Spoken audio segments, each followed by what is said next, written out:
Hello student, मैं मोहित तोमर आप सभी का एडिशन क्लास में स्वागत करता हूं।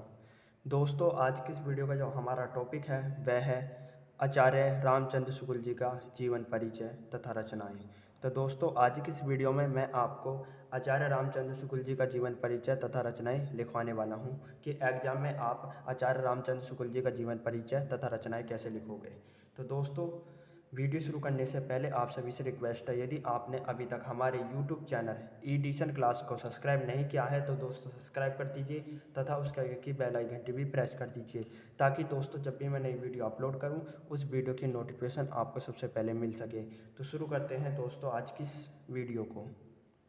तो दोस्तों, आपके हिंदी के एग्जाम में प्रश्न आएगा प्रश्न नंबर 5 का कै निम्नलिखित लेखकों में से किसी एक लेखक का जीवन परिचय देते हुए उनकी रचनाओं के नाम लिखिए। और दोस्तों, यह प्रश्न 3 नंबर का होगा। कितने नंबर का होगा दोस्तों? 3 नंबर का। 2 नंबर का जीवन परिचय होगा, 1 नंबर की रचना होगी, टोटल होगा 3 नंबर। और दोस्तों, इस प्रश्न में 3 लेखकों के नाम लिखे हुए मिलेंगे आपको। कितने लेखकों के? 3 लेखकों के।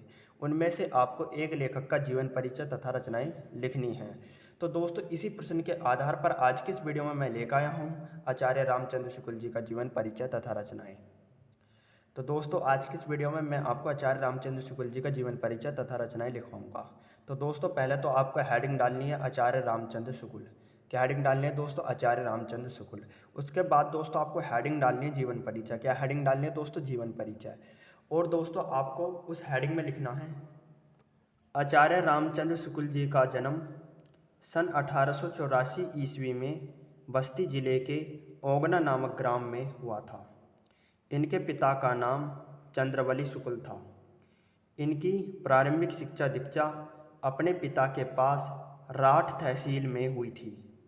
सन 1901 ईस्वी में इन्होंने मिशन स्कूल से फाइनल की परीक्षा पास की। इन्होंने हिंदी, उर्दू, संस्कृत एवं अंग्रेजी साहित्य का गहन अध्ययन किया। थोड़े समय बाद इन्होंने मिर्ज़ापुर के मिशन स्कूल में चित्रकला के अध्यापक का कार्य किया। सन 1908 ईस्वी में ये नागरिक प्रचारणी सभा में हिंदी शब्द सागर के सहकारी संपादक के रूप में बुलाए गए। कुछ समय पश्चात ये काशी हिंदू विश्वविद्यालय के हिंदी विभाग में अध्यापक नियुक्त किए गए और बापू श्याम सुंदर दास के बाद ये हिंदी विभाग के अध्यक्ष हो गए। सन 1941 ईस्वी में इनका स्वर्गवास हो गया। तो दोस्तों, ये था आचार्य रामचंद्र शुक्ल जी का जीवन परिचय, जो कि आपको हिंदी के एग्जाम में लिखना है सेम इसी तरीके से। और दोस्तों, जब भी आप जीवन परिचय लिखें तो एक बात का सदैव ध्यान रखें, आप जिस भी लेखक का जीवन परिचय लिख रहे हैं तो उस लेखक के जीवन परिचय में जो महत्वपूर्ण बातें हैं, जो इम्पोर्टेंट बातें हैं, आपको वो बातें काले पेन से या रेड पेन से लिखनी है।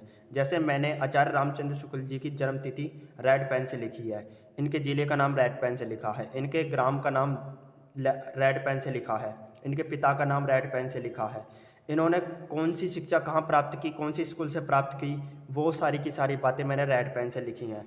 और इनकी मृत्यु की तिथि भी दोस्तों मैंने रेड पेन से लिखी है। तो ऐसी इंपॉर्टेंट बातें, मेन बातें, महत्वपूर्ण बातें आपको रेड पेन से या काले पेन से लिखनी है। इससे दोस्तों होता क्या है, इससे आपके पूरे में से पूरे नंबर मिलने के चांसेस बढ़ जाते हैं। अब दोस्तों बात करते हैं आचार्य रामचंद्र शुक्ल जी की रचनाओं पर कि आप एग्जाम में आचार्य रामचंद्र शुक्ल जी की रचनाएं कैसे लिखोगे। तो दोस्तों, आपको हेडिंग डालनी है रचनाएं। क्या हेडिंग डालनी है? रचनाएं। दोस्तों, मैंने पहले ही हेडिंग डाल रखी है रचनाएं। आपको इस हेडिंग में लिखना है मित्रता, चिंतामणि, हिंदी साहित्य का इतिहास। तो दोस्तों, ये आचार्य रामचंद्र शुक्ल जी की रचनाएँ हैं जो कि इन्होंने अपने जीवन में लिखी थी। आपको अपने एग्जाम में केवल 3 या 2 रचनाओं के नाम लिखने हैं। तो मैंने 3 रचनाओं के नाम लिखवा दिए आचार्य रामचंद्र शुक्ल जी की, मित्रता, चिंतामणि, हिंदी साहित्य का इतिहास। ठीक है दोस्तों, और आपको रचनाएं भी सेम इसी तरीके से लिखनी है एग्जाम में। तो दोस्तों, आपको समझ में आ गया होगा कि आचार्य रामचंद्र शुक्ल जी का जीवन परिचय तथा रचनाएं किस तरीके से लिखनी है। यदि आपको हमारी ये वीडियो पसंद आई है तो लाइक, सब्सक्राइब, शेयर जरूर कीजिए। दोस्तों, आपको हमारी वीडियो देखने का बहुत बहुत धन्यवाद।